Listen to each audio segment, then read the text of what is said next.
Assalamualaikum warahmatullahi wabarakatuh. Assalamualaikum warahmatullahi wabarakatuh. Alhamdulillah, wassalatu wassalamu ala rasulillah. Asyhadu an la ilaha illallah wa asyhadu anna Muhammadan abduhu wa rasuluh. Allahumma anfa'na bima 'allamtana wa 'allimna ma yanfa'una wa zidna 'ilma. Hadirin Bapak Ibu yang berbahagia, saya mohon izin untuk memandu sesi pleno ke-6. Betul ya? Pleno ke-6. Malam semakin dingin, tapi kita coba hangatkan dengan kopi reputasi. Sesuatu yang akan membuat harga diri dan juga institusi kita meningkat, dan ini juga akan berpengaruh pada reputasi pribadi selain institusi. Dan kalau kita naik bereputasi, insya Allah masalah quality tidak usah dikhawatiri. Biasanya undangan jadi pembicara membanjiri gitu saja. Betul ya. Hari ini, untuk malam ini kita akan berbicara tentang strategi bagaimana jurnal kita, artikel kita bisa terbit di jurnal bereputasi. Dan kalau mau disederhanakan, tema di malam ini kira-kira bagaimana strategi untuk tembus fokus gitu ya, kira-kira begitu. Karena mau tidak mau kita akan terimbas oleh kaidah regresi statistika. Kalau satu variabel naik, variabel yang lain akan ikut terdongkrak. Jadi kalau seseorang atau seorang dosen bisa menerbitkan artikelnya di jurnal bereputasi, maka itu akan berpengaruh pada institusinya. Jadi ini sangat penting sekali, bukan soal citra pribadi, tapi ini akan membawa pada citra institusi. Baik, saya mengenalkan pembicara kita di malam hari ini. Saya ingin mengenalkan diri. Perkenalkan, saya Garis Kawin. Nama yang familiar di Sumatera Barat, tapi saya asli orang Sunda. Dari situ kan familiarnya di Sumatera Barat. Ya, tapi asli dari Sunda. Saya aktif di Persis dan menjadi dosen tetap di SIAI Persis Garut pada prodi bimbingan dan konseling pendidikan Islam. Sesuatu yang berbeda dengan kajian Bapak Ibu sekalian hari ini, tapi insya Allah nanti saya di sesi berikutnya akan menyampaikan sisipan yang sangat penting bagi kami sebagai sumbangsih dari para ahli hadis ini. Baik, telah hadir di samping saya dan di hadapan Bapak Ibu sekalian seorang guru besar muda. Sudah agak tua. Agak tua. Agak muda ya. Agak muda. Beliau kalau melihat atau kita merujuk ke akun Sinta itu, sebentar saya buka dulu. Nah, ini di akun Sintanya ini sudah ada lebih dari 4 artikel atau 5 artikel yang diterbitkan di jurnal terindeks Scopus Q1. Berapa ini? Ada 3. Ya, masih belum terupdate. Belum terupdate ya. Ini salah satunya yang paling banyak dikutip ini tentang moderasi beragama nih. The understanding of Islamic moderation, wasaqiyatul Islam, and the hadith of interreligious relation in the Japanese pesantren. Itu ya? Itu yang paling banyak dikutip. Artinya realita berbicara, jadi juru bicara bahwa yang di hadapan kita yang akan jadi pembicara ini adalah orang yang betul-betul punya pengalaman, sehingga layak untuk kita rujuk, kita ambil ilmu dari beliau. Tanpa harus berpanjang-panjang memberi pengantar, saya serahkan waktu kurang lebih cukup 30 menit atau cukup ya untuk memberikan pemaparan. Kami persilakan. Baik, bismillahirrahmanirrahim. Assalamualaikum warahmatullahi wabarakatuh. Alhamdulillah, wassalatu wassalamu ala Rasulillah wa alihi wa ala Bapak Ibu yang saya hormati,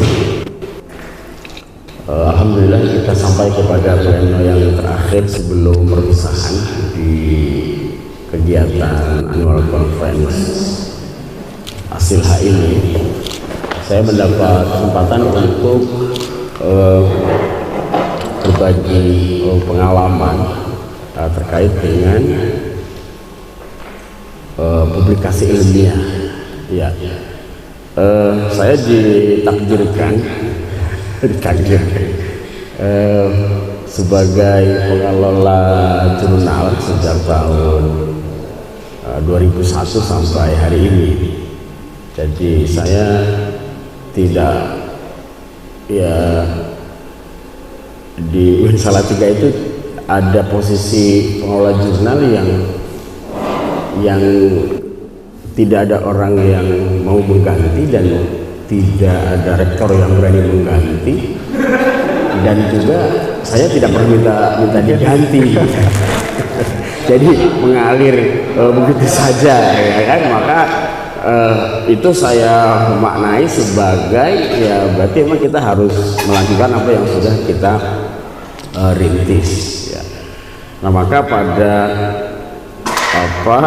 sirkular itu saya diberi pelajaran oleh pengalaman itu bagaimana menjadi editor, menjadi reviewer, sekaligus menjadi author, ya. Ya, saya kira itu fungsi yang harus dijalankan dijalankan oleh kita akademisi, gitu ya. Jadi walaupun kita menjadi pengelola jurnal, memang tetap harus melakukan publikasi. Urusan bagaimana caranya itu ada ilmunya. Ya, ilmunya agak-agak hitam dan agak abu-abu, itu nanti tergantung strategi yang diterapkan. Nah, dari situ kita sungguhnya akan tahu, ya, bagaimana publikasi yang baik itu. Karena publikasi di jurnal itu paradigmanya itu adalah author tunduk kepada editor. Itu paradigmanya. Jadi dalam bahasa Arab itu jadi at-tafwid, makanya submission, iya kan? Jadi menyerahkan diri kepada editor artikel kita itu. Berbeda ketika kita menulis buku atau melaporkan hasil riset, itu bisa terserah kita jumlah halaman, bahkan jumlah katanya, bahkan paragraf-paragraf yang tidak penting pun boleh dimasukkan di dalam laporan riset itu. Ataupun menulis buku itu, paragraf-paragraf yang hanya untuk menambah tebal halaman buku itu, ya kadang-kadang banyak sekali di dalam buku-buku yang kita tulis itu. Karena dalam buku kita itu merdeka, tapi dalam menulis artikel kita tidak merdeka, tapi kita harus mengikuti apa yang ditentukan oleh editor, ya. Dan itu bisa diketahui pada setiap author guideline dari setiap jurnal. Nah, itu yang paradigmanya seperti itu, ya. Maka seorang author yang baik, ya, seorang author yang baik, dia akan tahu, ya, akan tahu. Maka dia melihat, ya, bagaimana author guideline itu ditentukan oleh editor, kemudian dia mengikuti. Nah, ini. Nah, jadi tidak dibalik, editor harus mengikuti author, itu tidak boleh. Maka apapun posisi jabatan seorang author, sungguhnya dia harus sam'an wa ta'atan, tau'an au karhan, gitu loh, kepada editor. Jadi tau'an au karhan, Ya, artinya setuju atau tidak terhadap perintah editor itu nggak usah dibahas, ya ditindaklanjuti saja gitu. Karena kalau editor itu kemudian dikasih jawaban yang ibaratnya mempertahankan tulisannya, maka editor akan melakukan jurus pamungkas decline and reject, hapus, sudah selesai. Jadi sudah langsung ditolak oleh editornya. Nah, maka seorang author itu bagaimana bisa membuat seorang editor itu kemudian terkesima dengan artikel kita gitu. Jadi gitu paradigmanya. Di dalam bahasa publikasi ada yang disebut dengan the powerful manuscript. Jadi bagaimana manuskrip itu betul-betul berbobot begitu. Nah ini yang perlu kita ketahui clue-nya itu, simpulnya itu di mana. Saya mau berangkat dari beberapa yang sering saya temukan di dalam jurnal-jurnal yang biasa disubmit ke jurnal yang saya kelola.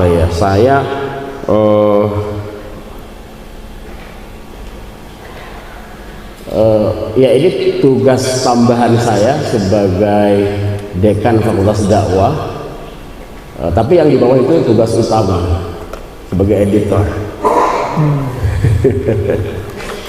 Karena tugas editor itu sudah sejak tahun 2001 ya.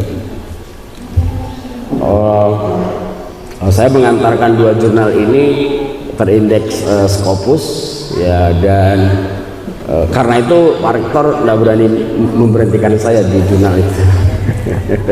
Karena kalau berhenti sekarang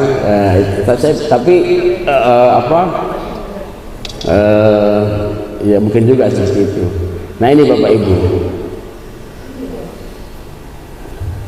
Nah dari mereview beberapa artikel yang masuk ke jurnal IJIMS yang saya kelola di situ dan jurnal Ijtihad yang saya kelola juga, itu memang dari mulai judul sampai ke bawah itu ya selalu kita temukan gitu. Nah ini yang perlu kita pahami ya. Jadi misalnya judul tidak informatif ya kan, ya informatif itu ada caranya. Membuat judul yang informatif itu ada caranya.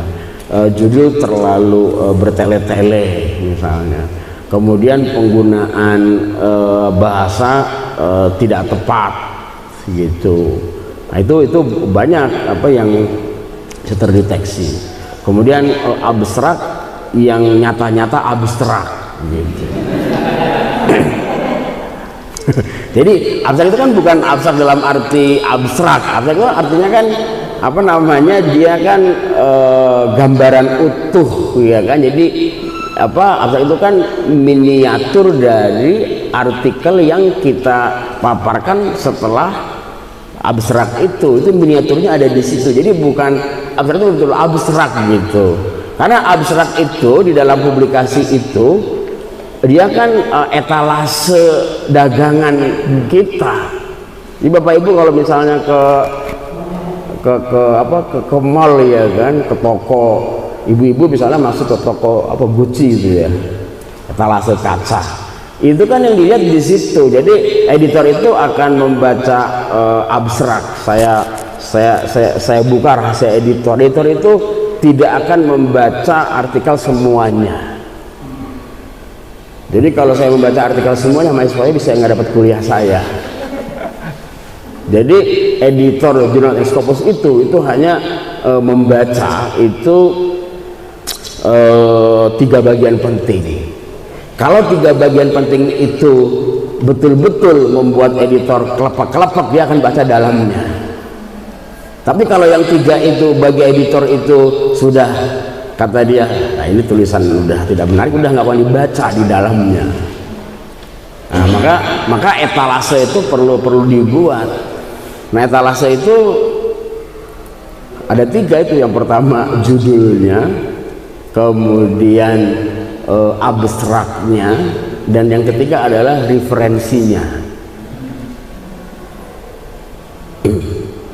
Jadi itu yang saya kerjakan.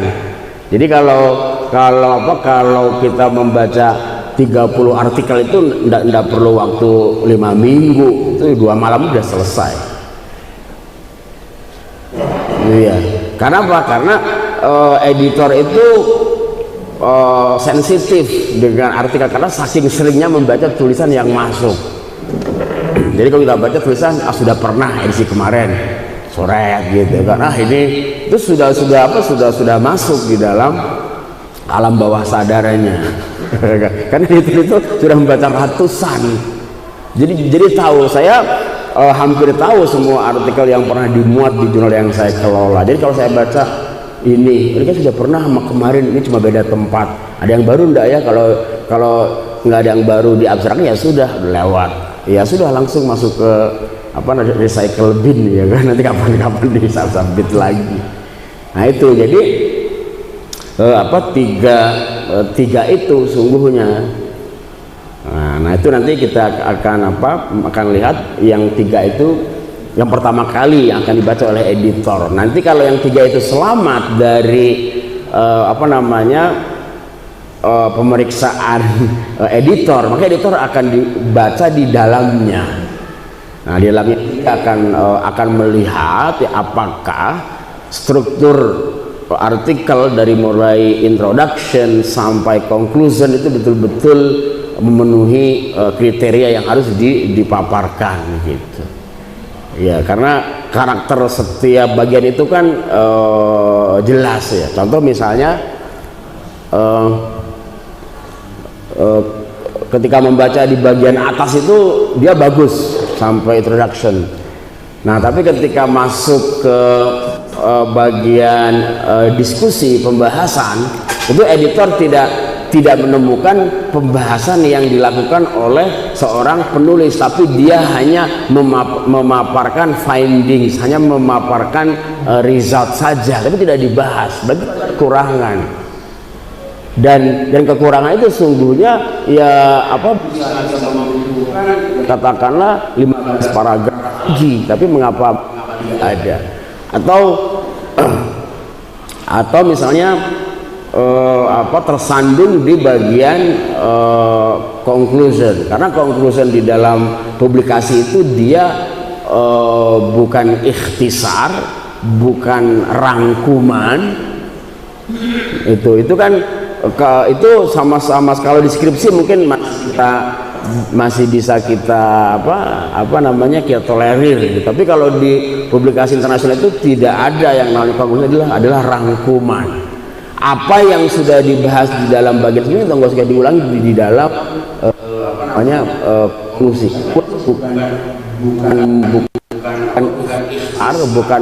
Bukan kos dari artikel.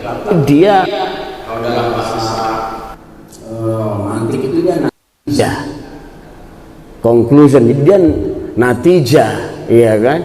Jadi kalau mantik itu kan ada premis minor, premis mayor, kemudian ada natijah, kan itu kan jelas logikanya.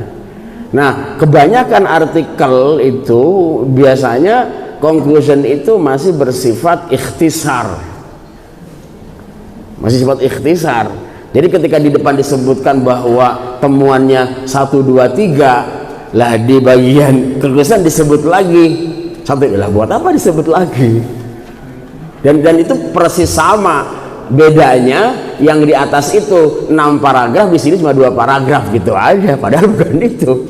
Nah, dan ternyata membuat conclusion itu tidak selamanya mudah.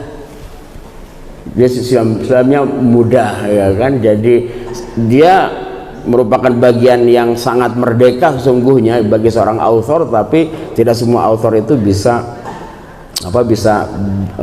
membuat, ya, karena itu.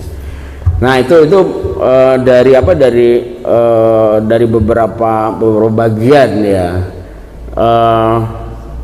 Nah terus juga yang paling sangat umum itu karena mensubmit artikel itu terburu-buru ya, itu yang sering temukan itu adalah apa namanya miskin literatur. Jadi lack of references in literature review. Jadi apa, artikel itu kurang, jadi tidak memadai gitu loh. Padahal dalam publikasi itu semuanya bagian yang paling penting gitu. Jadi misalnya kan ada orang bertanya, kalau kita melakukan kajian lapangan ya dengan perspektif etnografi, fenomenologi, kemudian antropologi misalnya, kan itu kita meneliti lapangan, maka semua data berbasis lapangan. Bagaimana memperkaya referensi dari kajian seperti itu? Karena itu pertanyaannya ya kan. Berbeda kalau kita mengkaji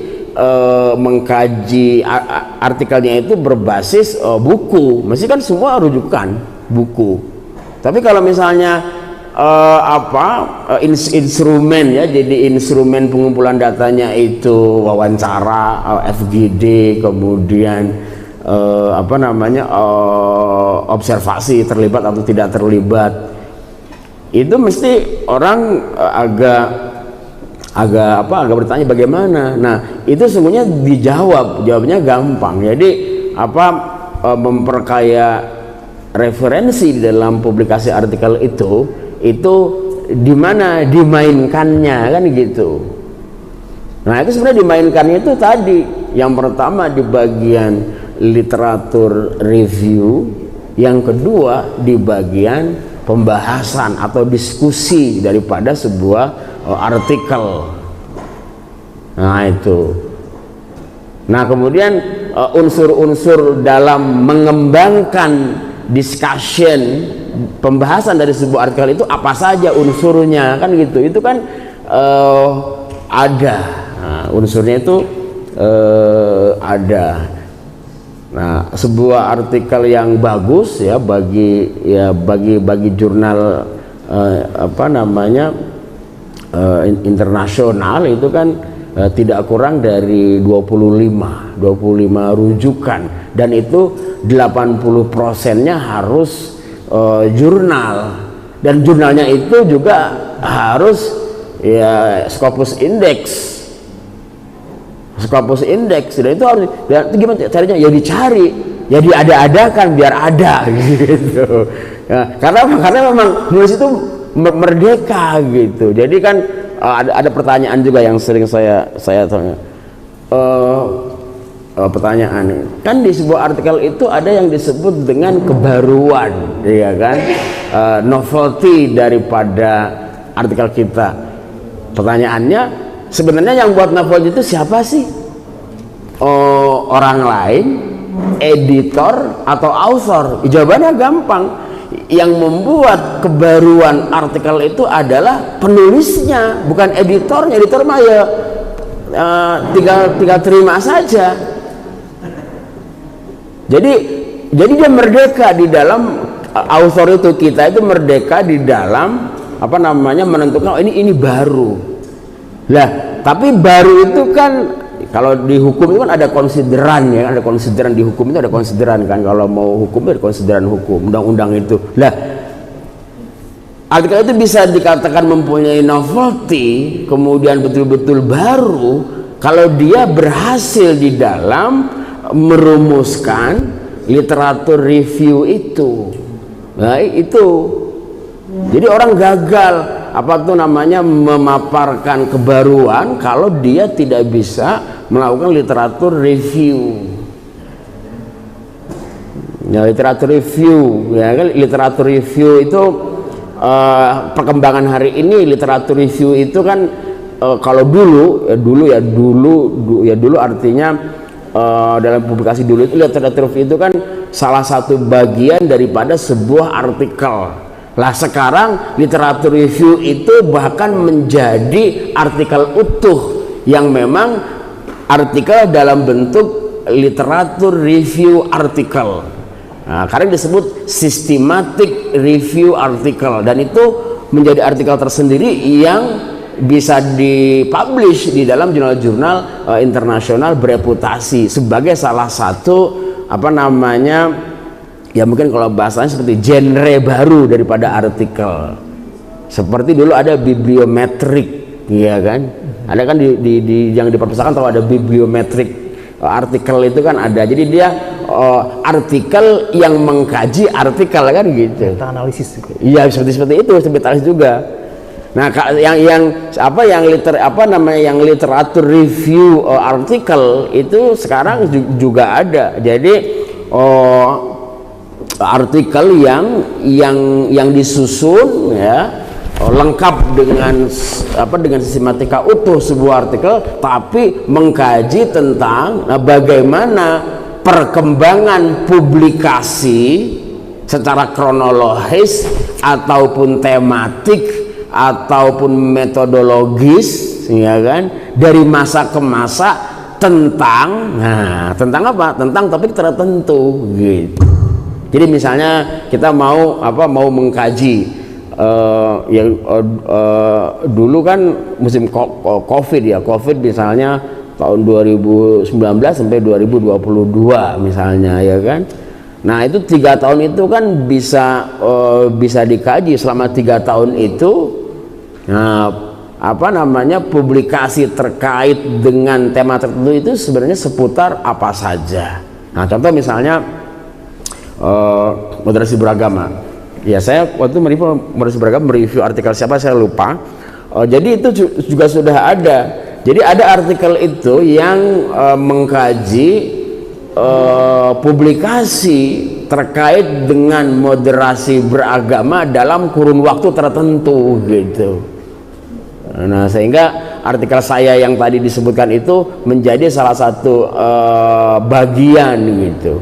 Jadi satu bagian yang ditunjukkan bahwa kajian moderasi beragama itu dilakukan oleh siapa, kemudian subjek penelitiannya ini, kemudian objek formalnya ini, ya, objek materialnya inilah itu sudah ada kali itu perkembangan terkini daripada literatur review artikel atau sistematik, ya, literatur review artikel itu sudah banyak dan itu menjadi sebuah artikel utuh.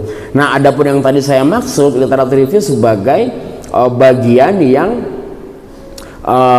mengantarkan kita untuk menyatakan kebaruan, novelty of the article. Nah, itu di situ sesungguhnya literatur review itu biasanya karena terburu-buru, ya kan. Misalnya kita kan di kampus itu meneliti karena sudah harus laporkan, ya kan. Saya tahu kan saya mantan ketua LPPM di UIN Salatiga. Jadi saya tahu, ya. Jadi kesimpulan saya hampir semua hasil riset dosen itu belum layak submit pada tahun pertama daripada selesainya tulisan itu kalau tidak dilakukan sentuhan berikutnya, karena sangat lemah dari segi literatur review biasanya, ya kan. Kemudian yang kedua pembahasan itu biasanya, tapi kalau untuk yang penting aman daripada BPK ya nggak apa-apa, karena beda. Kalau BPK kan yang penting ada kertasnya, uangnya udah digunakan, selesai. Tapi kalau di publikasi itu tidak perlu pandang bulu, ya kan. Jadi misalnya publikasi itu tidak perlu ini riset berbasis anggaran 150 juta, ini SK-nya. Terus kata editor, lah bukan urusan gue, yang penting itu saya belum 150 juta tapi tidak bagus ya tidak akan diterima. Tapi riset yang hanya menggunakan misalnya anggaran 35 juta tapi dikerjakan sesuai dengan tuntutan sebuah artikel yang untuk publikasi, ya itu dia bisa diterima. Nah, itulah maka Bapak Ibu ini masuk ke sini ya. Masuk ke sini Indonesian Journal Categories. Nah, ini maksud saya adalah bahwa negara kita itu membuat kategorisasi dari jurnal ini 4 ini. Jurnal nasional, jurnal nasional akreditasi, internasional, dan internasional bereputasi. Itu kan apa tuh setiap ini ya kan itu mempunyai kriteria. Kriterianya nggak usah saya sampaikan, nanti bisa dibaca di pedoman POPAK, itu udah jelas ya kan PK. Tapi yang ingin saya sampaikan adalah bahwa pembagian atau kategori jurnal ini sesungguhnya ini yang idealnya idealnya itu bahwa jurnal-jurnal ini kan tidak melakukan reduksi atau downgrade daripada kriteria sebuah artikel. Maksud saya, tidak benar kalau ada teori yang mengatakan artikel pada jurnal nasional itu ya secara prinsip dia harus lebih rendah kriterianya daripada artikel pada jurnal yang bereputasi. Tidak ada. Bahwa kalau itu terjadi itu sebenarnya masalah pasar, ya kan, masalah pasar. Maka misalnya jurnal Sinta 5 itu artikelnya masih belum berbobot karena pasar, karena jurnal itu kan harus hidup. Maka dia harus mempublish semua artikel yang masuk. Tapi beda dengan jurnal internasional bereputasi, dia harus menyeleksi ya kan lebih daripada 200 artikel ya untuk menerbitkan 8 sampai 10 artikel ya. Yang saya lakukan itu seperti itu. Jadi kalau Bapak Ibu submit ke jurnal saya tahun 2022, kemudian pas dibaca itu bagus, nanti submitnya ya bisa tahun depan atau tahun depannya lagi. Selama temanya masih bisa di extend itu masih bisa diterima gitu ya. Ya karena beberapa pengelola jurnal itu ada yang menjadikan kegiatan itu sebagai betul-betul murni akademik, sama sekali tidak ada tendensi untuk meningkatkan itu kepada industri ya. Berbeda dengan yang tadi jurnal Al-Bayan atau apa.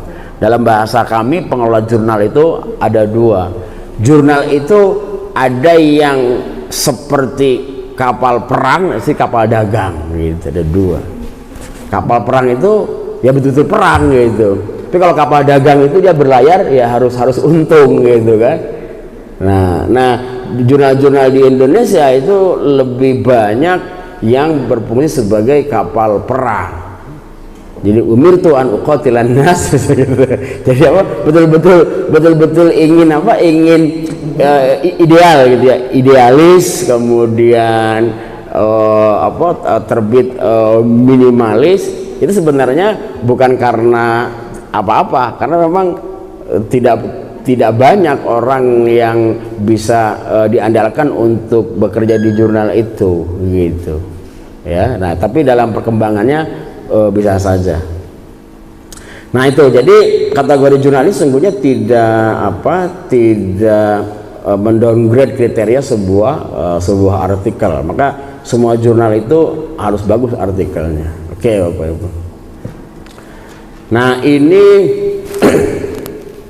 saya ambil dari Elsevier ya. Successful Journal Criteria. Nah, apa yang penting bagi kita sebagai author? Nah, ini kan ada 3 kriteria. Yang pertama ada quality, yang kedua ada relevansi, yang ketiga ada diversity. Nah, maka seorang author harus peka terhadap ini, ya kan?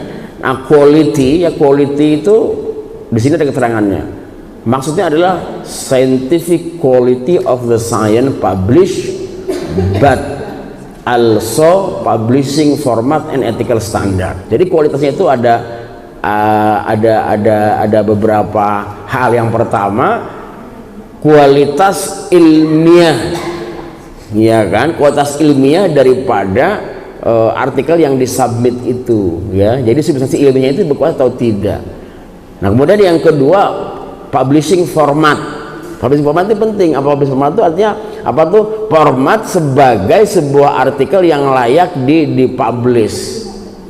Kemudian ada standar etik, ya, misalnya tidak boleh melakukan double submission. Nah, maka di dalam kriteria asesmen jurnal oleh Scopus itu ada yang disebut dengan readability of manuskrip, keterbacaan daripada artikel yang dimuat oleh sebuah jurnal.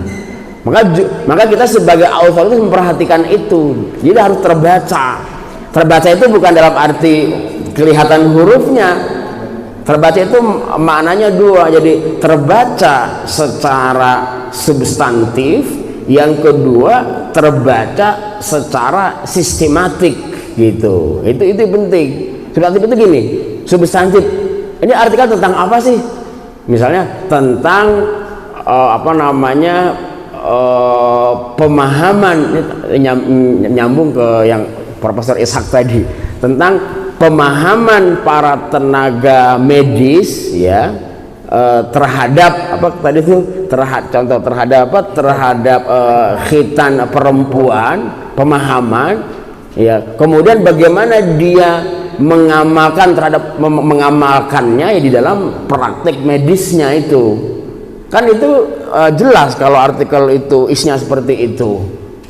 Nah, dia berarti sudah terbaca, itu terbaca substantifnya. Nanti dijelaskan dari artikel question. Jadi research question dalam artikelnya itu nanti akan jelas 1, 2, 3. Nah, yang kedua itu terbaca dari segi sistematika. Itu juga penting, seperti yang tadi sampai di awal. Jadi jangan sampai misalnya artikel itu tidak terbaca. Misalnya editor akan melihat mana paragraf yang isinya tentang knowledge gap. Knowledge itu artinya kan kalau di paragraf itu pernyataan yang menyatakan bahwa artikel ini membahas aspek ini yang belum pernah dilakukan oleh peneliti sebelumnya berdasarkan literatur review yang sudah dipaparkan, berdasarkan previous works gitu. Nah, itu kan dia berarti itu research gap. Nanti kalau itu nggak terbaca oleh editor, berarti akan ada masukan, what is your knowledge gap ya in your manuscript, itu nanti ditanyakan. Nah, karena itu ya penting ya. Nah itu quality. Kemudian relevansi ya, pertanyaannya ya, tapi ini subjektif ya, tapi setiap tema yang semasa itu apa? Aktual ya Prof. Semasa itu aktual apa Pak Limron? Artikel semasa aktual itu biasanya acceptednya mudah. Ya kan? Relevansi itu kan is the content type and subject relevant to the international user base of Scopus. Pertanyaannya itu, jadi pertanyaannya apakah konten ilmiah artikel kita itu, iya kan, betul-betul ya relevan dengan dengan fokus yang sedang dibicarakan oleh konsorsium ilmu itu mesti akan bagus gitu. Itu kan apabila tema aktual. Contoh misalnya hari ini di dalam politik internasional, di dalam kajian ilmu sosial, di dalam kajian politik, itu sebenarnya apa yang sedang orang membicarakan gitu. Nah, termasuk misalnya masalah laten, ya kan, misalnya masalah kalau dalam pendidikan itu masalah bullying ya. Masalah bullying itu kan selalu menarik, ya kan, bullying selalu menarik.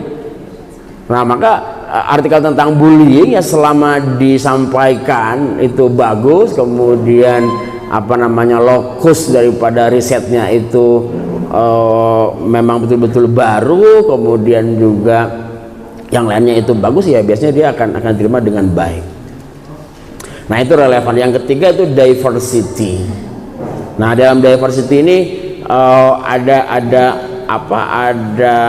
yang penting kita sebutkan di sini. It's the international diversity of authorship and editorial board in line with aims and scope. Nah ini kan penting, ya kan? Ini suatu inline. Jadi inline itu apakah artikel yang kita submit itu betul-betul inline, cocok dengan fokus atau scope daripada jurnal yang kita target gitu. Kadang author itu kan tidak ngeh gitu, tidak ngeh. Misalnya ada author, kok artikel saya ditolak Pak di sini. Terus saya baca artikelnya. Oh artikel Anda itu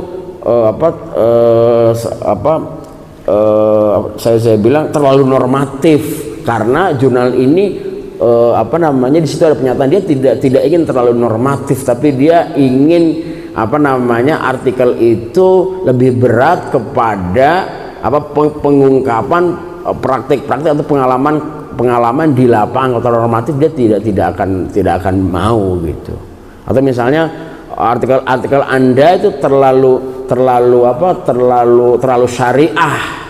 Terlalu syariah itu artinya terlalu fikih itu, karena jurnal ini nggak mau. Tapi kalau ada juga jurnal yang memang mau seperti itu. Nah itu, maka setiap author harus membaca itu author guidelines, kemudian fokus and scope jurnal. Nah jadi misalnya kalau di jurnal yang saya collect, Indonesian Journal of Islam and Muslim Societies itu ya pertama Islam itu kan Islamic Studies, maksudnya Islamic Studies, ya kan. Kemudian Muslim Societies itu sesungguhnya menunjukkan pengamalan atau pengalaman Muslim Societies ya dalam berinteraksi dengan Islamic value, kemudian Islamic teaching dan lain sebagainya. Nah, maka kajian-kajian yang terlalu fikih, yang terlalu didaktik metodik jika dia dalam ilmu pendidikan tidak diterima di dalam jurnal IJIMS gitu. Termasuk kajian-kajian kebahasaan, kalau kajiannya murni bahasa dia tidak memenuhi kriteria, kecuali ada irisan antara bahasa, agama dan masyarakat muslim gitu. Misalnya kajian tentang bahasa Arab, ya kalau misalnya artikelnya metode pengajaran nahwu di madrasah aliyah pasti nggak diterima.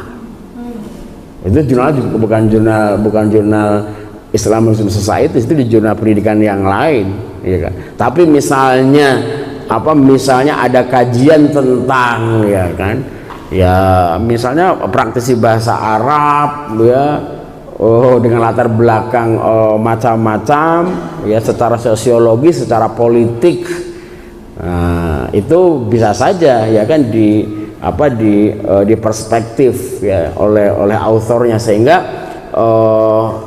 kajian bahasa ya dia bisa berinterdisipliner dengan perspektif yang lain.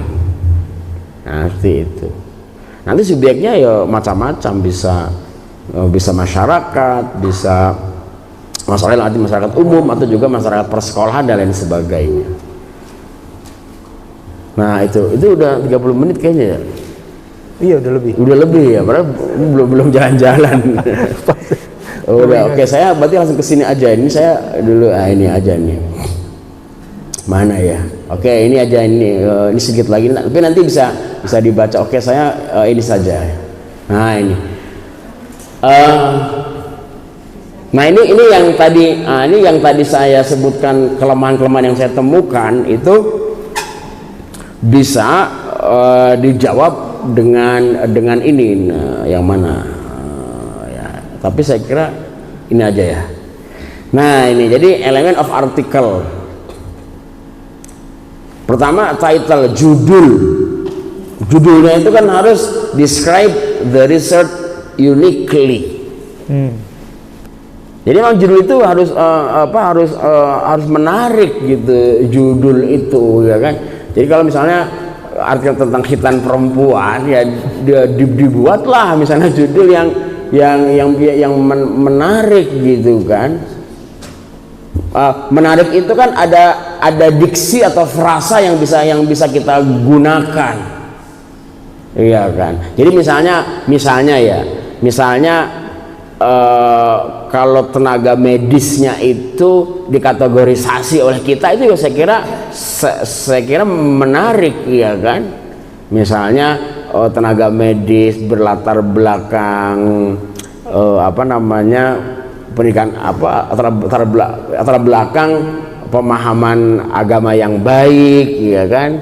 Kemudian yang lain itu saya kira bisa menarik, ya kan. Atau misalnya judul itu bisa menarik karena lokus atau situs daripada penelitiannya itu misalnya pesantren tertentu itu menurut saya menarik. Atau misalnya lokusnya itu masyarakat lokal adat, itu kan menarik gitu, iya kan. Nah kalau misalnya kajian kita hadis, ya kan. Nah jadi nanti yang menariknya seperti tadi sampaikan oleh Prof. Saiful Zuri itu kan ya, terkait dengan deotorisasi kemudian kembali kepada reotorisasi, ya kan. Nah itu saya kira judul itu kan menarik, itu judul-judul yang seperti itu. Nah itu ya menarik. Nah kemudian abstrak itu kan bukan abstrak betulan. Nah istilahnya map of the people containing the most important information need to understand it. Jadi dia kan map itu pada petanya kan. Jadi peta daripada peta miniatur daripada artikel yang kita tulis setelah bagian itu yang memuat informasi-informasi penting yang harus diketahui oleh pembaca. Nah, jangan salah, abstrak itu bukan pengantar untuk pembaca, bukan. Abstrak itu adalah potret miniatur pada artikel. Kalau pengantar untuk pembaca adanya di bagian introduction. Jadi jangan salah. Kadang ada yang salah. Abstrak kok isinya pengantar. Yang pengantar itu ada di bagian introduction. Nah, oke. Jadi abstrak itu kan abstrak itu ya yang paling standar mainstream itu ya IMRAD, introduction, method, result, and discussion. Nah itu abstrak itu isinya itu. Jadi abstrak pun ada introductionnya, ada method yang ditampilkan, ada juga hasilnya, ada discussion. Nanti di bagian paling akhir, setelah discussion itu biasanya ada satu kalimat setengah. Nah itu yang generalisasi dari kesimpulan di bagian yang paling belakang, tapi dia berhubungan dengan conclusion yang di belakang itu. Jadi orang editor kalau membaca abstrak itu dia seolah membaca peta yang sempurna daripada artikel yang akan dibaca. Nah itu dia menarik. Nah itu kekeliruan yang pertama. Saya sering membaca abstrak itu pengantar daripada artikel, tapi dia bukan pengantar, tapi dia miniatur daripada artikel itu. Nah kemudian introduction. Nah ini penting ya. Justifies the research and introduce the research question. Nah ini. Jadi introduction itu justifies the research. Jadi menjustifikasi, ya katakanlah menyatakan bahwa fokus substansi riset dalam artikel itu memang sungguh-sungguh penting. Nah, itu kan menjustifikasi. Nah, memang sungguh-sungguh penting. Lah, nanti dalam paragraf-paragraf itu disebut mengapa penting. Lah, buktinya ini loh, literatur reviewnya ini. Lah, ternyata bagian ini tidak ada. Maka artikel ini penting. Penting apa? Untuk menutupi celah kosong dari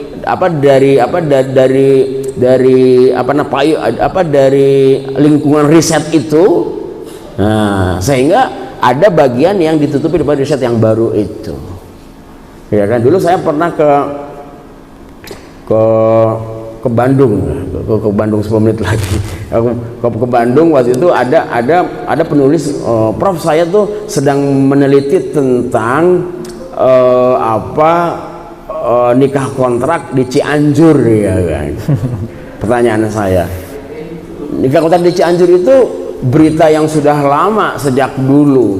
Maka pertanyaan saya, apakah betul riset question Anda itu betul-betul baru? Ya kan, jangan-jangan riset question Anda pernah dilakukan oleh riset sebelumnya.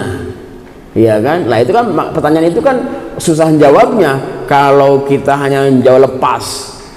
Maka menjawab apakah research question kita betul baru itu ya harus menggunakan, dalam bahasa hari ini itu menggunakan AI, artificial intelligence, yang bisa membantu. Dulu ya kita menggunakan Mendeley atau Mendeley, iya macam begitu. Kita menggunakan itu. Mendeley itu yang paling ya otoritatif ya, saya kira. Hari ini pun sebenarnya Mendeley masih lebih bagus daripada AI yang ditawarkan hari ini seperti Edison ORG dan sebagainya, ya kan. Cuma kelebihan AI sekarang itu misalnya ada itu AI yang secara satu klik langsung bisa menawarkan kesimpulan daripada artikel yang kita cari itu. Kan kalau Mendeley tidak ada kesimpulan kita bikin sendiri, kita membaca, tapi dia sudah ada. Tapi itu kan juga bahasa algoritma tadi itu, jadi belum tentu betul ya, tapi untuk membantu saya kira oke. Nah, itu kemudian research question, ya kan. Research question itu jangan ketinggalan, ya kan. Saya yang sering menemukan itu introduction tidak menyebutkan research question 1, 2 atau 3 itu tidak ada. Tapi setelah introduction kok ada subjudul. Subjudul ini apa maksudnya? Ketika saya tanya subjudul itu Pak, itu fokus penelitian kita. Loh, kok di depannya nggak disebutkan? Oh iya gitu. Jadi ada subjudul penting dan itu merupakan riset question, sesuatu jawaban dari question, tapi tidak disebutkan questionnya di bagian introduction, iya kan. Nah itu ya nanti sistematikanya itu bisa kelihatan. Nah itu introduction Bapak Ibu. Nah saya sering menyebutkan, karena kan artikel itu sesuatu yang yang seperti pasti gitu. Jadi begini, setiap paragraf atau bahkan setiap kalimat di dalam artikel itu kan, kalau dalam bahasa saya tidak ada paragraf yang banci, itu kan nggak ada, atau paragraf yang mengulangi, itu nggak ada. Setiap paragraf itu mempunyai fungsinya sendiri-sendiri. Jadi misalnya kalau kita menulis literatur review di dalam 3 paragraf, itu mesti harus beda antara paragraf 1, 2, dan 3 itu harus beda fungsinya. Karena paragraf 1 menyatakan previous works yang sudah ada, misalnya 15 artikel kita sebutkan. Paragraf yang kedua itu isinya adalah kekosongan apa kekosongan Ruang riset. kekosongan research question yang belum dilakukan oleh previous work itu. Paragraf ketiga itu isinya itu tadi research gap itu, knowledge gapnya. Jadi nggak ada paragraf yang mubazir, karena kita hanya diberi kesempatan untuk mengelaborasi itu di dalam apa 6.500 atau sampai 7.000, kecuali memang kita mendapatkan privilege khusus. Tapi kalau kita orang biasa masih segitu. Jadi nanti harus dipotong kalau misalnya, dan memotong itu kan tidak gampang ya. Kalau kita melakukan riset sampai 30.000 words, kemudian kita menulis artikel dalam word 6.000 itu kan mesti pikirannya banyak. Maka tidak ada paragraf yang banci, paragrafnya itu betul-betul kokoh, apa jelas statusnya. Nah, ya termasuk misalnya kalau di kategorisasi ada paragraf inti, ada paragraf support, ada paragraf penjelas, iya kan? Jadi ada yang main paragraf, supporting paragraph, explaining dan sebagainya. Itu tapi itu kalau dipelajari itu ya bisa kok itu ya. Itu kalau ada template-nya itu. Nah, kemudian method ya. So how the research question was translated into political data gathering exercise. Ini gampang ya, method itu. Nah, tempat method itu tergantung style jurnalnya. Ada tempat method itu yang hanya bisa disampaikan di dalam satu paragraf atau dua paragraf. Silakan lihat jurnalnya, kebiasaannya bagaimana, ya kan? Nah, nanti misalnya kita melakukan riset lapangan di 10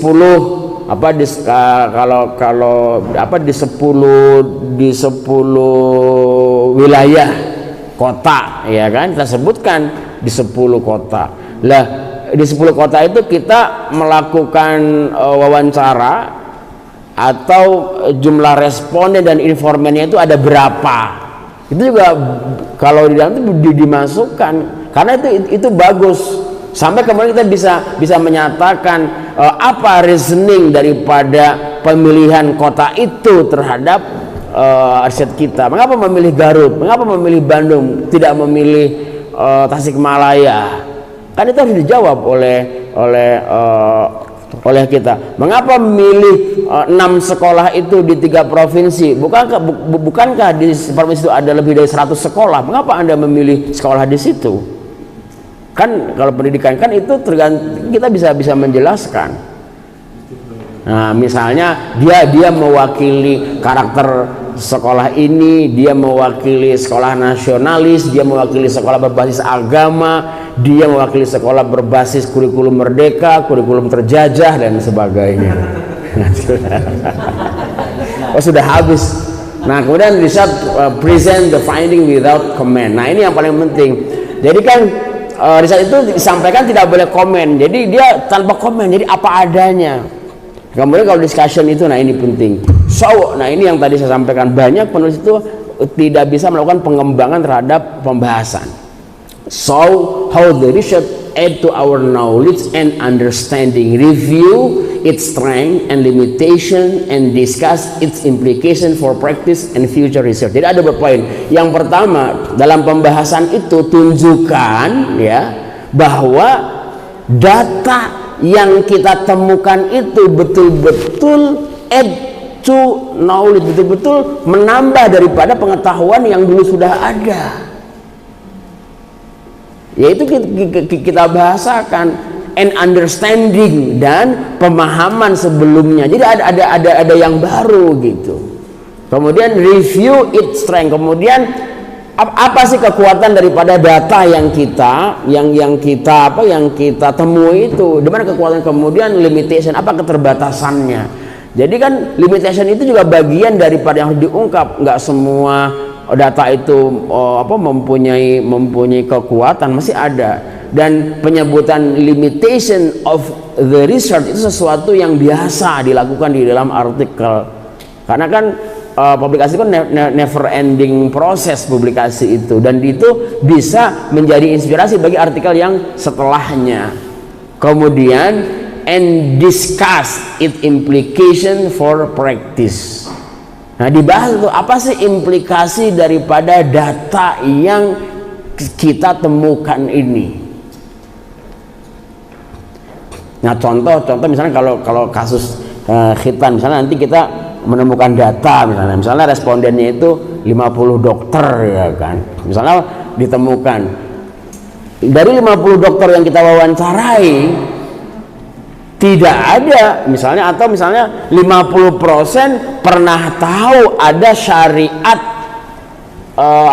khitan perempuan, misalnya datanya gitu kan itu nanti kan itu lah, apa sih implikasi daripada itu ya kan. Nah itu di situ emang kita tuh merdeka, ya kan, apa sih implikasi daripada data itu for practice and future research. Nah, untuk praktik dan juga riset yang berikutnya. Kemudian reference, ya, data to review tadi sudah. Kemudian nah, references itu list of works refer to the paper. Ya, itu pokoknya tadi saya sampaikan. Kemudian lampiran in appendixes, ya, supplementary material, sama dan seterusnya. Oke. Saya kira itu Bapak Ibu, ini saya sudah nanti saya kira untuk menjelaskan ada beberapa yang bisa membantu, misalnya ada yang model penjelasan seperti ini, ya. Ini juga bisa menjelaskan. Di sini kan ada bangun ruang trapesium, ya kan, itu bisa memahamkan kita. Contoh Bu, introduction itu kan trapesiumnya dari ini kan begini, ya, itu maknanya apa? Iya, jadi dia memang menunjukkan itu apa, mengantarkan. Jadi dari mulai apa, berarti dia kan deduktif, ya kan, dari kecil, dari besar ke kecil, itu introduction. Tapi coba discussion, kan dia luas. Jadi data yang hanya satu baris itu dibahas menjadi 6 baris itu terkait data itu, makanya discussion. Nah, kemudian di situ ada conclusion, ya kan, kotak, berarti dia kan presisi, dia itu udah harus bulat. Kemudian ada title mengapa logonya bulat, title itu ya karena emang judul itu harus bulat betul, informatif, ya kan, brief, informatif, and readily searchable by a person or machine. Jadi kalau kita melakukan googling, itu nanti langsung langsung keluar sendiri. Nah, itu gampang. Oke, saya kira itu, ya, Mas Nurwan nanti bisa lihat dari slide ini atau dari yang lain. Nah, kegiatan-kegiatan seperti ini Bapak Ibu itu kan nggak usah sampai 3 kali 4 kali, itu sekali sampaikan sudah harus paham. Tinggal Bapak Ibu punya naskah, Bapak Ibu sudah punya naskah, kan ada pendahuluannya kan. Coba bandingkan, apakah pendahuluan yang Bapak Ibu bikin sudah sesuai dengan yang tadi saya sampaikan. Udah gitu aja, nggak usah diceramahin lagi.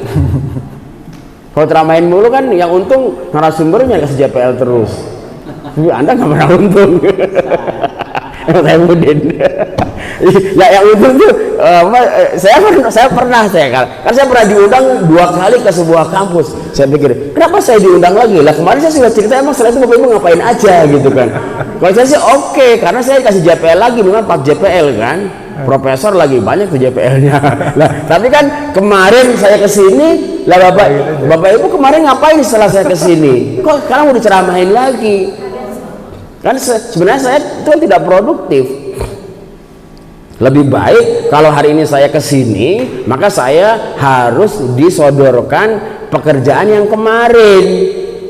Nah, bukan saya ceramah minal alif ilal ya tentang artikel lagi, karena ya itu namanya mengulangi. Kalau itu enak-enak aja kan jalan-jalan, tapi kan Bapak Ibu rugi. Nah itu ya sih goyangan seperti itu. Tapi saya kira seperti itu. Gitu Kang, matur nuwun. Iya, mau Baik, kalau ada terima kasih, pertanyaan. menarik paparan dari Profesor Helmi.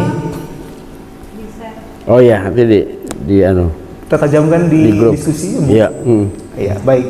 Bapak Ibu sekalian, dari paparan yang panjang ini bisa saya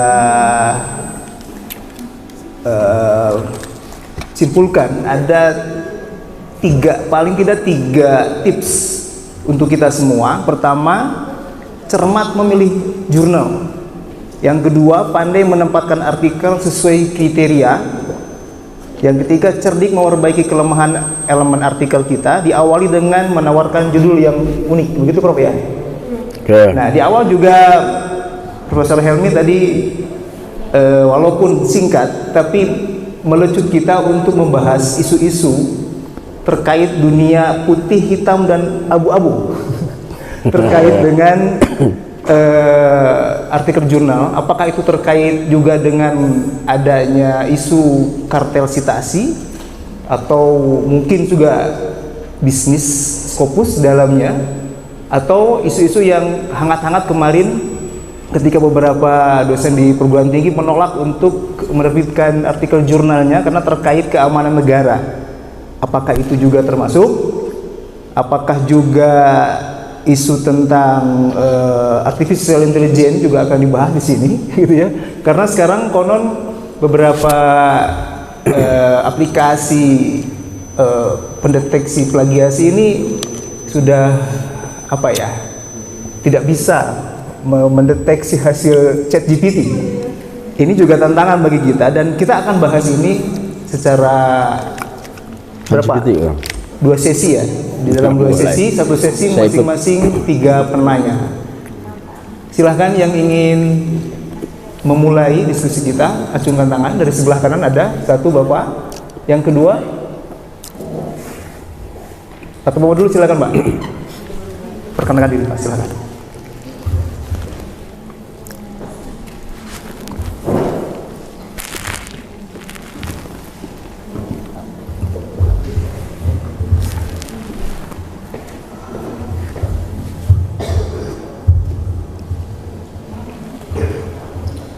Terima kasih. Assalamualaikum warahmatullahi wabarakatuh. Salam. Siap. Ya, sebenarnya seharusnya saya tidak perlu bertanya. Nanti kan ditanya lagi apa pertanyaan kemarin sudah diamalkan belum? Iya, tapi nggak apa-apa, mereview, refresh. Yang pertama ini kaitan dengan terutama dari literatur tadi yang disebutkan bahwa ya minimal memang ini juga sudah sering kita dapatkan ya, kira-kira 25-30% dari jurnal dari literatur itu atau referensi itu dari jurnal ya, dan memang harus fokus diutamakan. Nah, yang lagi-lagi sering dipertanyakan kalau kita terkait dengan kajian buros itu kan seringkali kita merujuk dan harus update, itu juga tambahan ya, harus update dalam arti ya ada yang menyebut 5 tahun terakhir dan seterusnya. Kalau kita terutama hadis, kajian hadis itu kan seringkali menggunakan buros atau literatur yang lama dan lebih-lebih masalah sejarah itu. Nah, ini toleransinya gimana gitu? Toleransi untuk referensi ini ya nggak bisa tidak kan, karena justru yang autentik itu yang lama-lama itu lah, yang lama-lama itu. Kemudian yang berikutnya ya bagaimana tanggapan Prof? Mungkin ini seringkali kita mendengarkan bahwa dalam menulis artikel itu sebenarnya ada 2 pekerjaan. Yang satu kerjaan stupid, yang kedua smart, yang benar-benar nulis gitu. Sehingga ada mengkalkulasi itu sebenarnya yang benar-benar nulis itu kan hanya 60%-nya, yang lain itu pakai engine dan sejenisnya, tadi ada AI dan seterusnya. Dan saya juga sudah sering mendapatkan informasi ini. Nah, ini apakah bagi pengelola jurnal misalnya ya itu tidak menjadi persoalan, yang penting memang artikelnya itu berkualitas, kan gitu, berkualitas, dan tidak mau bertanya apakah dan apa yang dipergunakan dan cara-cara apapun lah yang dilakukan. Yang terakhir kaitan dengan yang perlu saya sampaikan itu, nah ini terutama mungkin kalau sudah ada cerita-cerita, tapi kaitan dengan pertimbangan pengelola jurnal pada saat menerima tulisan itu dalam kaitan dengan mempertahankan fokusnya itu. Yang saya maksudkan itu, yang pertama dari segi penulisnya itu, apakah memang yang baik untuk sebuah jurnal yang nantinya untuk tetap bisa bertahan terindeks Scopus itu ya harus bervariasi negaranya dan seterusnya itu. Dan apakah dari sisi substansi atau tulisan yang dilihatnya itu aspek apa untuk sehingga bahwa dia itu memang terindeks Scopus itu ya, ukurannya kira-kira begitu, standarisasi yang ada dari ini, karena ini kan juga menjadi pertimbangan bagi penulisnya dalam satu jurnal. Sekian saja, terima kasih. Assalamualaikum warahmatullahi wabarakatuh. Ya. Langsung ditanggapi saja ya. Ya, itu ada lagi. Ada. Silakan Pak Muhammad Sidik. Sekalian tiket bro. Yang pertama, kalau kita mau meneliti tentang misalnya saya menulis tentang sikap Quraisy Shihab tentang dalam tafsir tahlilnya, biasanya kan referensinya itu referensi lama ya. Atau pertanyaan yang lain, bagaimana kalau nggak ada referensi yang terbaru gitu yang terkait dengan yang kita teliti, terutama referensi yang dari jurnal. Kemudian yang pertanyaan yang kedua, tadi saya agak ngantuk, ada Rizal dengan conclusion itu kira-kira apa yang poinnya gitu. Terima kasih. Ya, baik, di belakang satu lagi. Bismillahirrahmanirrahim. Perkenalkan Prof, nama saya Siti dari STIB Garut. Yang pertama, pernah baca tulisan di Kompas kalau tidak salah tentang ada perbedaan tafsir tentang jurnal internasional bereputasi yang diakui oleh Kemendikbud. Kalau tidak salah isinya itu yang pertama, versi yang pertama itu tetap yang diakui itu Scopus, dan kemudian yang kedua WOS. Yang kedua yang diakui itu adalah jurnal bereputasi yang punya impact factor, ada dampak. Sedangkan tafsir yang kedua, yang pertama menghilangkan kata dampak itu, dan kriteria yang keduanya adalah menambahkan selain dari Scopus itu ada juga Copernicus, kemudian dan lain-lain. Jadi sebetulnya yang Prof pahami itu sebetulnya tafsir yang mana sih? Sebetulnya jurnal internasional bereputasi yang betul-betul diakui oleh Kemendikbud. Karena kebetulan memang belum terlalu lama berkecimpung dengan dunia tulis-menulis dalam jurnal. Kebetulan sudah ada tulisan beberapa yang terbit, tapi masih di Sinta 4, Sinta 5 Bintara. Yang kedua, saya mengambil salah satu bagian dari tesis saya berkaitan dengan konsep asbabul wurud, yang ini ingin dicoba juga diterbitkan, mudah-mudahan bisa tembus minimal Sinta 2 atau mungkin Sinta 1 sampai Scopus. Kalau di bahasa Inggris kan judulnya itu The Development of Concept Asbabul Wurud, Time of Time. Jadi berbicara tentang perkembangan asbabul wurud hadits dari masa ke masa. Yang intinya dari tulisan saya itu ingin menunjukkan bahwa ada perkembangan objek kajian dalam konsep asbabul wurud hadits yang dari satu masa ke masa berikutnya itu ada perkembangan dan perubahan. Meskipun tidak bisa dipungkiri bahwa perkembangan dan perubahan itu tetap memicu kontroversi. Seperti misalkan bahwa konsep asmaul wurud hadis itu di satu sisi dipahami hanya kejadian di masa Nabi yang mengantarkan Nabi menyampaikan sabdanya, di sisi lain ada yang memahami bahwa kejadian di masa sahabat yang mengantarkan sahabat menyampaikan sabda Nabi itu pun termasuk sabab wurud, tapi nanti ada pasca nubuwah. Nah sehingga dari sampel itu kemudian ada penelitian lanjutan dan menunjukkan memang ada perbedaan pemahaman dari para ulama mengenai hal itu. Yang ingin saya tanyakan adalah kira-kira tema ini cocoknya dibuat judul seperti apa, Bang? Kalau tadi saya membuat perkembangan Kucing klinik ini. kajian asmaul wurud hadis dari masa ke masa, supaya tema ini lebih seksi nih, involve-nya judulnya dan bisa menarik para editor untuk membaca isinya. Kira-kira harus dibuat seperti apa, Bang? Terima kasih. Baik, cukup kita langsung ke Prof untuk respon pertanyaan-pertanyaan tersebut. Saya tidak perlu ngulang ya, udah catat. Siap.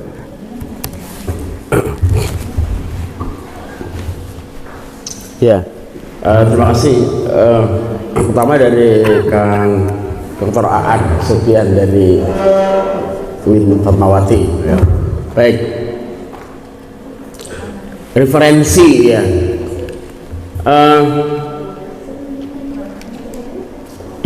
Gini apa di dalam publikasi ya, pertama kali kita perlu melihat sunnah di dalam jurnal-jurnal itu. Apakah jurnal itu masih menerima artikel terkait dengan kajian-kajian yang referensinya itu merujuk kepada buku-buku lama. Nah itu perlu juga dilihat.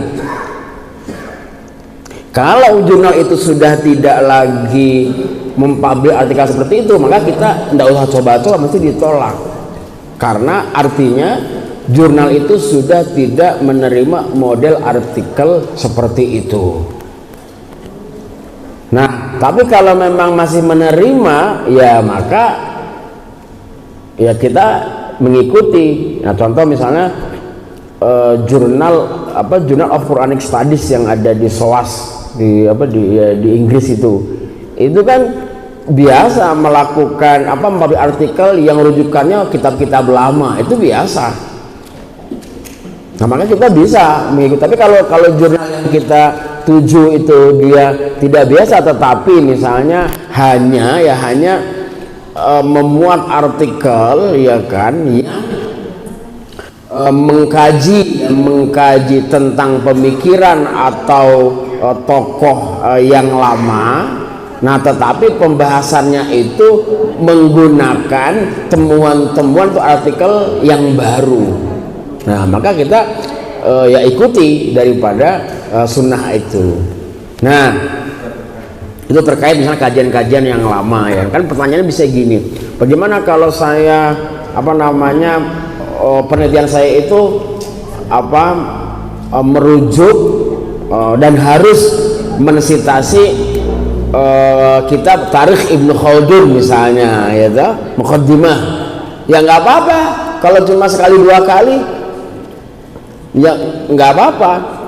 Tapi masa kajian tentang Ibnu Khaldun hanya mengutip kitabnya yang lama, kan ada kajian salahnya juga.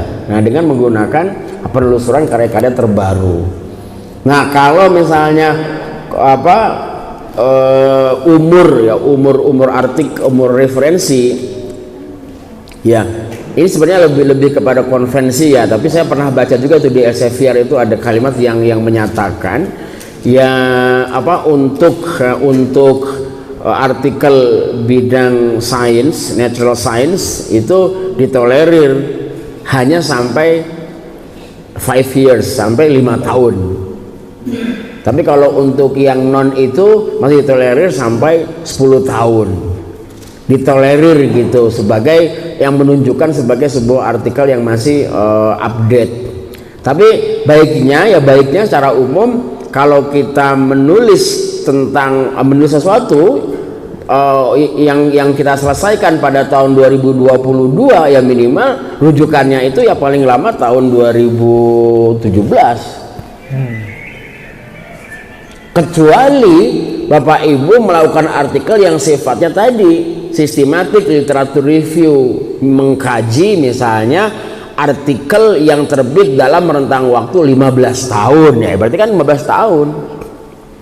Nah, karena itu artikelnya terkait dengan tadi systematic literature review, bukan research artikel in general yang biasanya.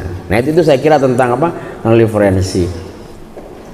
Yang saya kira AI itu memang memudahkan, tapi AI memang harus divalidasi ya, karena AI kadang saya ya ChatGPT, kemudian kemarin saya ada ChatGPT yang tadi ditampilkan di sini itu kan ChatGPT dengan Bard, Google Bard, ya kan? Itu kan sebenarnya sama itu. Nah, itu memang ada beberapa yang perlu validasi, ya beberapa saya gunakan ternyata ya tidak puas juga gitu. Karena memang itu hanya membantu, ya kan? Maka hal-hal yang sifatnya sintesis, kemudian logika, ya mantiki, itu biasanya tidak begitu puas ya, di AI, maka kita ya harus melakukannya sendiri. Tapi kalau misalnya itu bisa dibantu oleh AI, ya saya kira tidak apa-apa. Sebenarnya AI itu sejak dulu membantu kita. Mendeley itu kan artificial intelligence. Mendeley itu dulu kita dari mana bingung, ya kan? Crossref, DOAJ, kemudian Science Direct, kemudian sebagainya, itu kan semua AI itu. Ya, yang bisa membantu kita untuk melakukan pencarian data-data previous work ya, yang sebelumnya tentang artikel itu. Kemudian identifikasi artikel terindeks Scopus. Ya, sebenarnya ada dua cara. Yang pertama, kita mencari artikel langsung pada jurnal terindeks Scopus, ya kan, berbasis ya kalau ya ini juga kesepakatan para ya, kita penulis jurnal itu ya, artikel jurnal terindeks Scopus itu kan secara otoritatif ditampilkan oleh Simago Journal Rank SJR itu portal yang paling otoritatif untuk menampilkan jurnal-jurnal terindeks Scopus. Nah, atau portal Scopus sendiri ini contohnya. Tapi ini kan sifatnya kan sendiri ya. Kalau Simago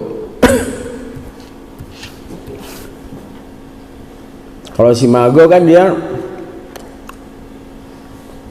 tapi ya nanti ini ya panjang karena sekarang tadi pertanyaan itu ya tentang jurnal yang terindikasi. Nah, ini jadi Simago misalnya ini. Simago Journal Rank apa? Nah, ini kan bisa ditulis misalnya. Nah, Indonesian Journal of Islam, ya kan?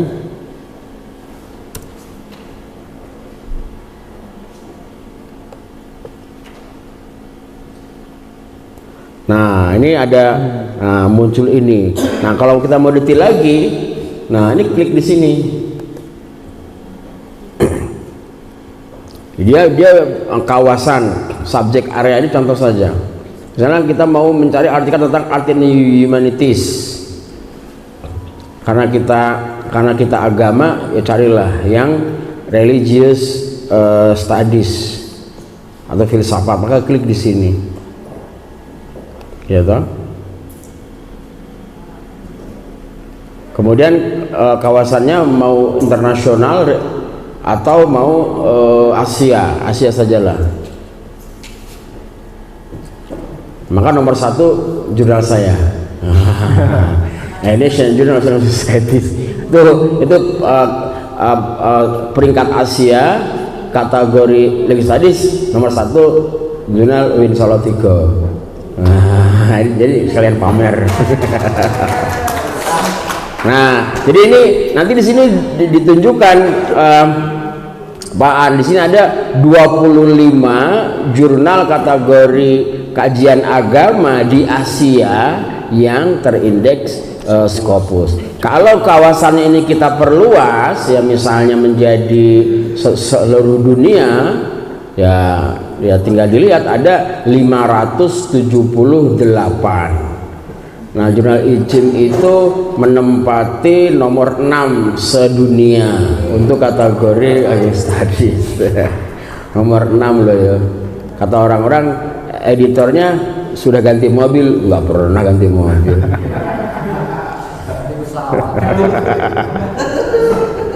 Karena jurnal IJIM itu pernah ditawar oleh seorang berkebangsaan India,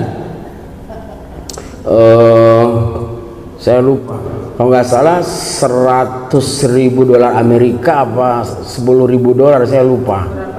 Ya itu kalau saya bilang yes, itu langsung dibeli katanya. Tapi setelah itu saya harus melepas ini. Saya bilang di BNKRI saya nyatakan tidak. Kalau misalnya uang itu saya terima, itu saya bisa bikin perguruan tinggi baru.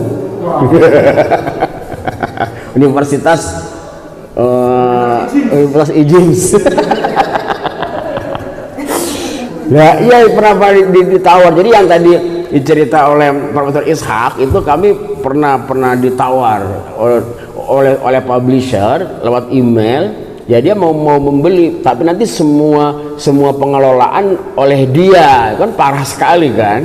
Lah berarti saya cuma namanya aja di situ. Lah saya akhirnya ya seperti kehilangan anak gitu kan. Kan ini kan sudah dibesarkan seperti iklan kecap bango itu tuh, membesarkan anak sendiri.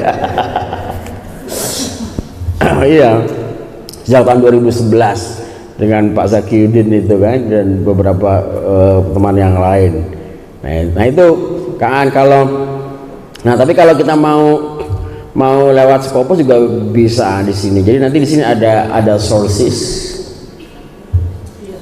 Nah, ada sources. Nah, tapi ini satu persatu ya. Tapi basisnya sesungguhnya di sini. Kalau di situ tinggal diklik. Misalnya ini Sociology of Religion, ya tinggal diklik aja. Nanti dia keluar. Ini kan keluar data di Simago. Tapi kalau kita mau lihat jurnalnya, buka aja nih homepage di sini. Ini kan juga hyperlink. Diklik itu udah langsung ke jurnalnya. Nah, kan jurnalnya ini. Udah gitu.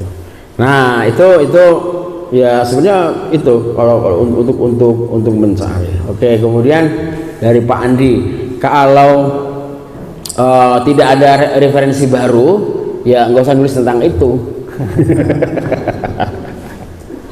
kan sudah saya bilang gini Pak Andi, makanya ini saya bilang, jadi kalau kita ingin menyampaikan sesuatu semerdeka-merdekanya, nulis buku. Tapi kalau kita mau menulis untuk publish di international reputable journal, ya ikuti apa yang menjadi kesepakatan perjurnalan. Makanya kalau kita mau merdeka, berbicara tentang Pak Quraish Shihab, ya tulis buku tentang Quraish Shihab di mata Profesor Andi gitu. Tulis, ngomong aja, udah terbitkan, udah baca bebas. Siapa yang mau? Iya. Tapi kalau kita mau menulis Quraish Shihab supaya dimuat, ya dibuat judul yang nanti mengarahkan kita mensitasi artikel-artikel terbaru gitu. Nah jadi memang pilihan gitu kan. Ya masing-masing ada posisinya. Nah kemudian result and conclusion. Contoh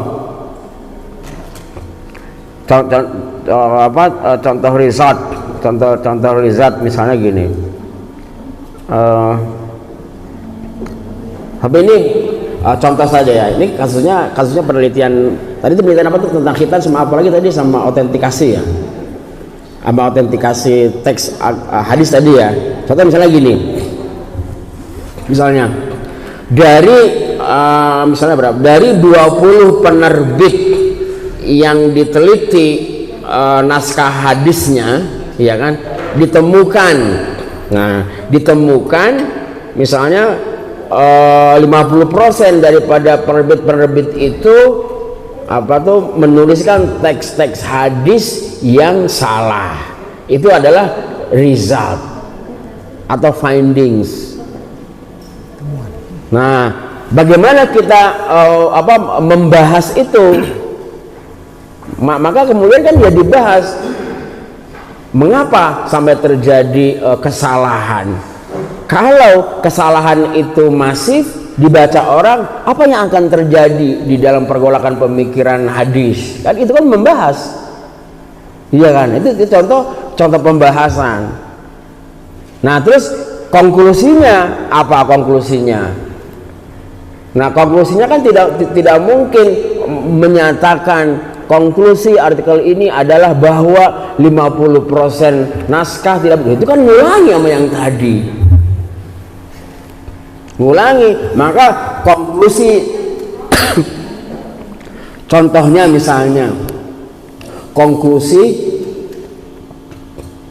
pemerintah atau konsorsium keilmuan hadis harus membackup atau membuat kebijakan yang mewajibkan setiap penerbit melakukan validasi teks hadis sebelum diterbitkan. Itu konklusi.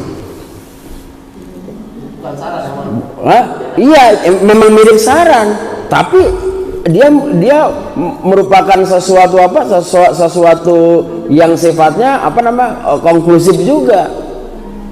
Kan mirip memang dengan saran, tapi dia tidak mengulangi dari yang sebelumnya.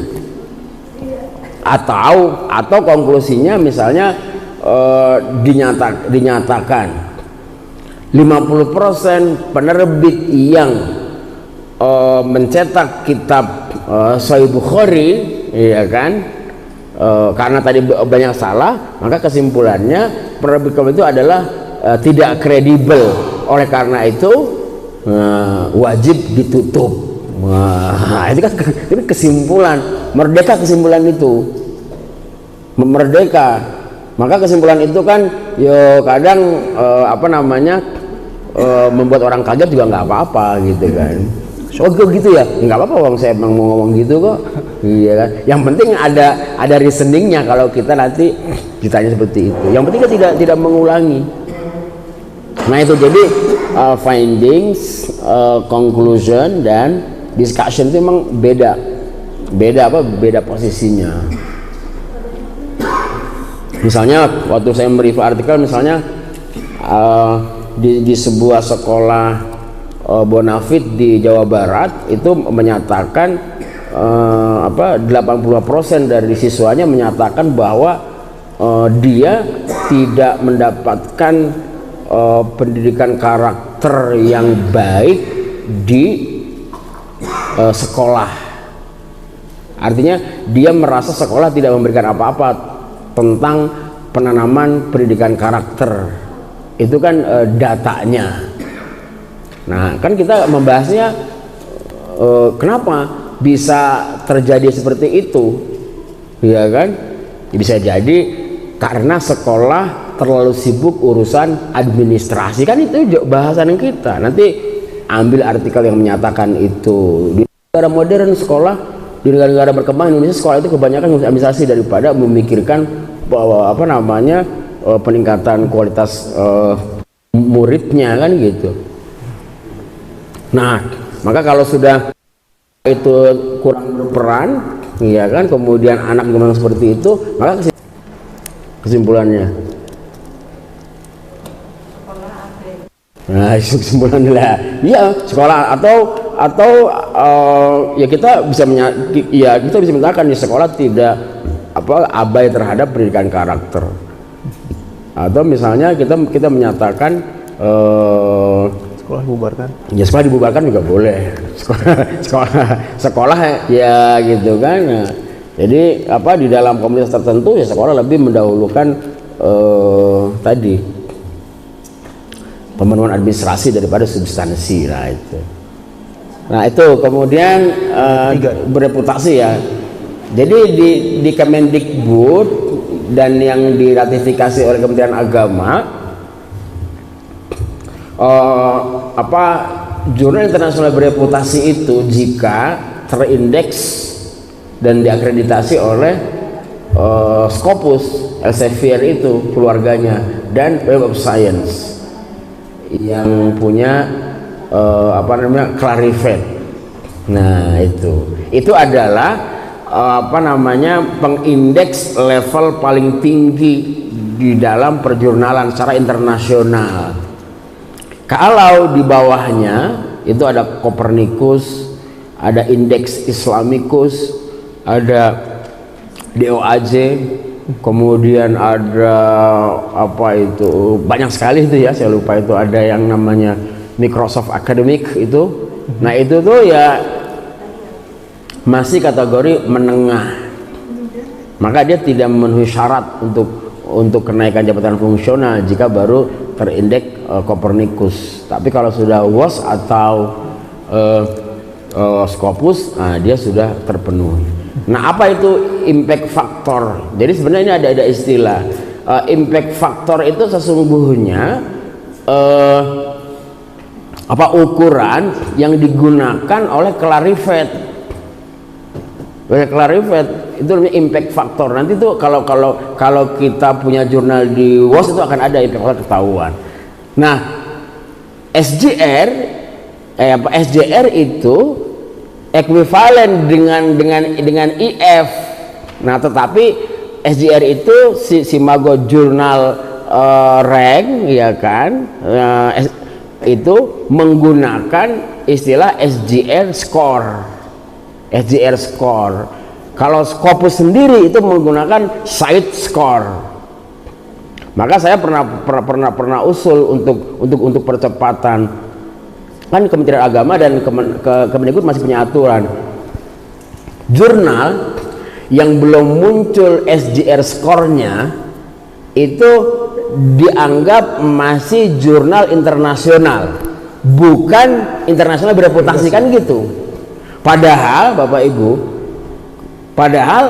site score itu sesungguhnya menggambarkan SJR score berapa yang akan diraih.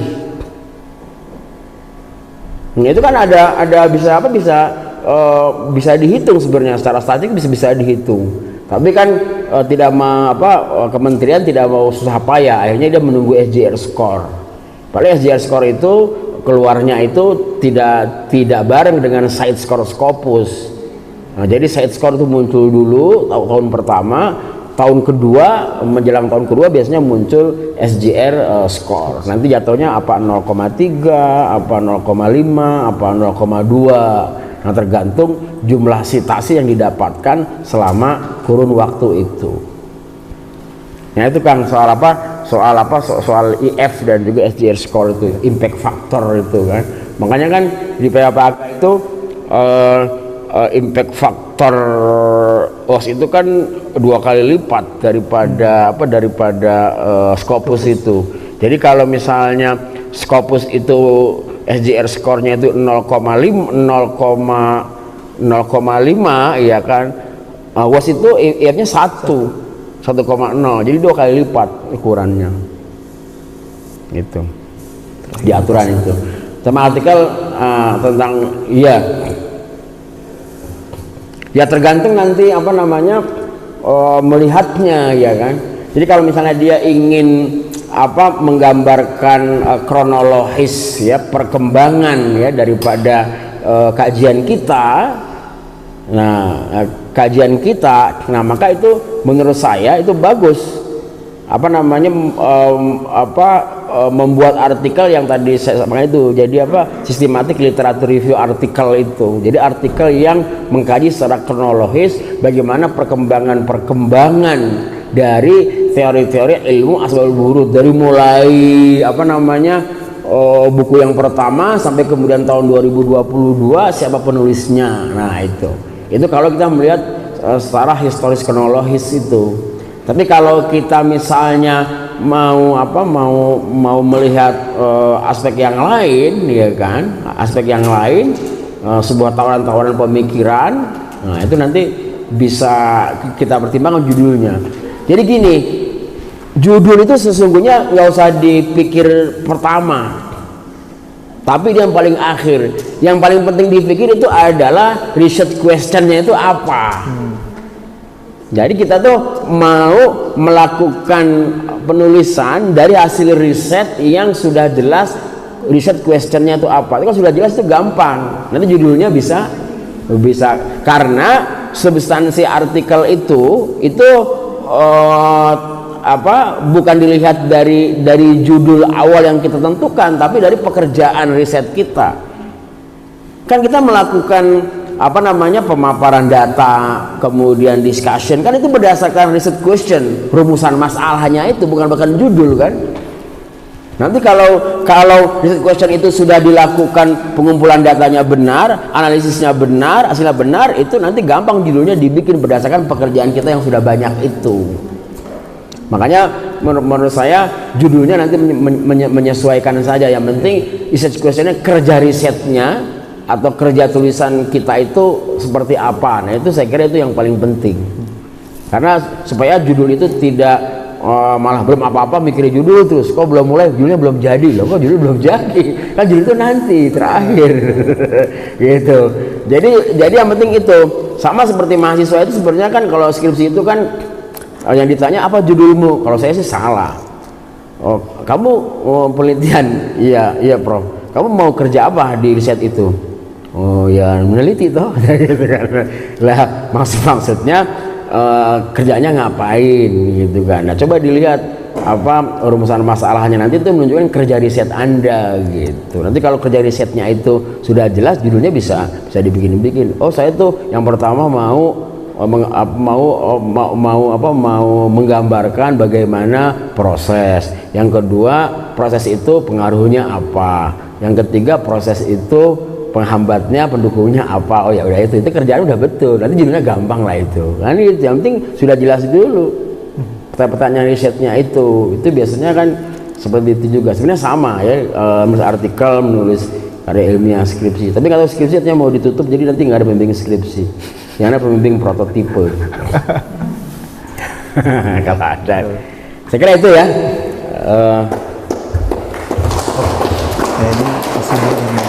Iya, cukup. Baik Bapak Ibu sekalian, tadi saya menawarkan sesi 2, tapi waktu sudah larut. Kita akhiri saja ya. Baik Bapak Ibu sekalian, tradisi menulis itu kan sebetulnya tradisi ahli hadis ya, sejak zaman akhir Nabawi, betul ya. Tapi setiap zaman itu selalu ada peluang dan tantangan. Yang penting kita selalu tidak menghindar dari tantangan itu dan mengambil peluang. Kuncinya adalah terus belajar dan meningkatkan pengalaman.